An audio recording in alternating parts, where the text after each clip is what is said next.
Bonjour, bienvenue dans ce nouvel épisode sur le catéchisme de Heidelberg. On parcourt ensemble ce document réformé, ce catéchisme, pour celles et ceux qui peut-être découvrent la foi chrétienne. Vous trouverez dans la description de la vidéo tout simplement la playlist, parce que là, on en est à la 7e lecture, donc il y a eu les 6 lectures précédentes et l'introduction. Vous retrouvez tout ça dans les fiches et en description. Dans cette partie, on va commencer à rentrer dans les 10 commandements de la loi de Dieu. Et on continue donc la lecture à la question 86.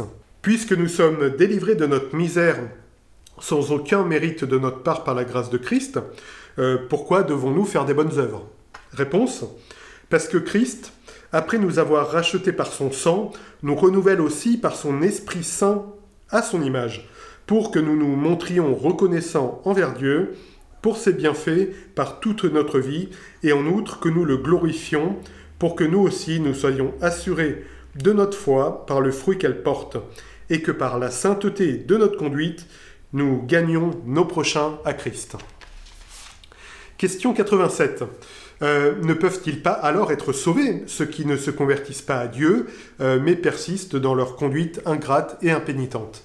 Réponse: en aucune manière, car l'Écriture dit: aucun débauché, idolâtre, adultère, voleur, accapareur, ivrogne, calomniateur, escroc ou autre semblable n'héritera du royaume de Dieu. Question 88. En combien de parties consiste la véritable repentance ou conversion de l'homme? Réponse: en 2 parties. La mortification du vieil homme et la résurrection de l'homme nouveau. Question 89. Qu'est-ce que la mortification du vieil homme? Réponse: c'est être affligé de tout cœur à cause du péché, le haïr et le fuir de plus en plus. Question 90. Qu'est-ce que la résurrection de l'homme nouveau? Réponse: c'est se réjouir de tout cœur en Dieu par Christ et désirer et aimer une vie faite de toutes bonnes œuvres selon la volonté de Dieu. Question 91. Quelles sont donc les bonnes œuvres? Réponse: celles-là seules qui procèdent d'une vraie foi, qui sont faites selon la loi de Dieu et pour sa gloire, et non celles qui se font selon notre guise ou qui se fondent sur des lois humaines. Voilà, on va maintenant attaquer la section sur les 10 commandements. Je rappelle, je ne sais pas si je l'ai rappelé en intro, mais il y a tout le document écrit avec toutes les références bibliques qui appuient justement toutes ces réponses aux questions que vous trouvez dans la description de la vidéo. On poursuit donc la lecture, question 92. Que dit la loi de Dieu? Réponse: le premier commandement: je suis le Seigneur ton Dieu qui t'ai fait sortir du pays d'Égypte, de la maison de servitude, tu n'auras d'autre Dieu devant ma face. Second commandement: tu ne te feras point d'image taillée, ni aucune représentation des choses qui sont en haut dans le ciel, ici-bas sur la terre, ou dans les eaux au-dessous de la terre. Tu ne te prosterneras point devant elles, et tu ne les serviras point, car je suis le Seigneur ton Dieu, un Dieu jaloux, qui punit l'iniquité des pères sur les enfants jusqu'à la 3e et la 4e génération de ceux qui me haïssent, et qui fait miséricorde jusqu'à 1000 générations à ceux qui m'aiment et qui gardent mes commandements. 3e commandement: tu ne prendras point le nom du Seigneur ton Dieu en vain, car le Seigneur ne tiendra point pour innocent celui qui aura pris son nom en vain. 4e commandement: souviens-toi du jour du repos pour le sanctifier. Tu travailleras 6 jours et tu feras tout ton ouvrage, mais le 7e jour est le repos du Seigneur ton Dieu. Tu ne feras aucun ouvrage en ce jour-là, ni toi, ni ton fils, ni ta fille, ni ton serviteur, ni ta servante, ni ton bétail, ni l'étranger qui est dans tes murs. Car le Seigneur a fait en 6 jours les cieux, la terre, la mer et tout ce qui est contenu, et il s'est reposé le 7e jour. C'est pourquoi le Seigneur a béni le jour du repos et l'a sanctifié. Le 5e commandement: honore ton père et ta mère, afin que tes jours soient prolongés sur la terre, que le Seigneur ton Dieu te donne. Le 6e commandement: tu ne tueras point. Le 7e commandement: tu ne commettras point d'adultère.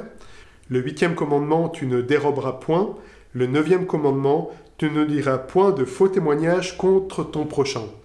Le 10e commandement: tu ne convoiteras point la maison de ton prochain, tu ne convoiteras pas la femme de ton prochain, ni son serviteur, ni sa servante, ni son bœuf, ni son âne, ni aucune chose qui soit à ton prochain.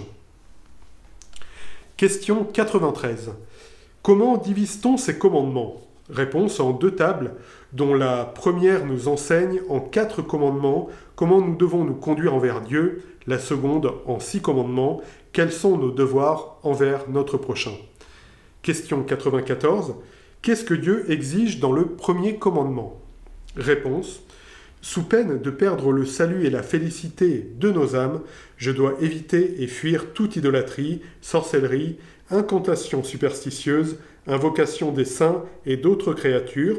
En revanche, je dois reconnaître véritablement le seul vrai Dieu, mettre ma confiance en lui seul, attendre de lui seul tout bien en toute humilité et patience, et l'aimer, l'honorer et le craindre de tout cœur, en sorte que je renonce plutôt à toutes les créatures que de faire la moindre chose contre sa volonté. Question 94. Qu'est-ce que l'idolâtrie? Réponse, c'est inventer ou avoir, à la place du seul vrai Dieu qui s'est révélé dans sa parole, ou à côté de lui, quelque autre chose en qui l'on met sa confiance. Question 96. Quelle est la volonté de Dieu dans le deuxième commandement? Réponse, que nous ne représentions Dieu d'aucune manière et que nous ne lui rendions aucun autre culte que celui qu'il a commandé dans sa parole. Question 97. Ne faut-il donc faire aucune image? Réponse. Dieu ne peut ni ne doit être représenté d'aucune manière. Quant aux créatures, encore qu'on puisse les représenter, Dieu défend d'en faire ou d'en posséder aucune image destinée à être honorée ou employée dans le culte qu'on lui rend. Question 98. Ne peut-on pas tolérer les images dans les églises comme les livres pour les ignorants? Réponse non, car nous ne devons pas être plus sages que Dieu, qui veut instruire son Église non par des idoles muettes, mais par la prédication vivante de sa parole. Question 99. Que veut le troisième commandement? Réponse. Que nous ne blasphémions ni ne profanions le nom de Dieu en sacrant ou en prêtant de faux serments, ni en jurant de manière superflue, et que même nous ne nous rendions pas complices d'un si horrible péché par notre silence et notre connivence. En un mot, que nous n'ayons le saint nom de Dieu à la bouche qu'avec crainte et vénération, afin qu'il soit véritablement confessé, invoqué et glorifié dans toutes nos paroles et nos œuvres. Question 100. Est-ce donc un si grand péché de blasphémer le nom de Dieu en jurant et en sacrant, que Dieu s'irrite même contre ceux qui ne contribuent pas, dans la mesure du possible, à l'empêcher et l'interdire? Réponse, oui, assurément, car il n'y a pas de plus grand péché, ni de chose qui irrite davantage Dieu, que de blasphémer son nom. C'est pourquoi aussi il a ordonné de le punir de mort. Question 101. Mais peut-on cependant prêter serment par le nom de Dieu sans risquer son salut? Réponse, oui. Lorsque le magistrat l'exige de ses sujets ou que la nécessité le demande pour maintenir et promouvoir la fidélité et la vérité, pour la gloire de Dieu et le salut du prochain. Car de tels serments sont fondés dans la parole de Dieu, et par conséquent les saints, tant sous l'ancienne que sous la nouvelle alliance, en ont fait un juste usage. Question 102. Peut-on aussi prêter serment par les saints ou par d'autres créatures? Réponse, non. Car un serment légitime est une invocation de Dieu pour que lui, qui seul connaît les cœurs, veuille rendre témoignage à la vérité et me punir si je prête un faux serment. Or, cet honneur ne revient de droit à aucune créature. Question 103. Qu'est-ce que Dieu exige dans le 4e commandement? Réponse.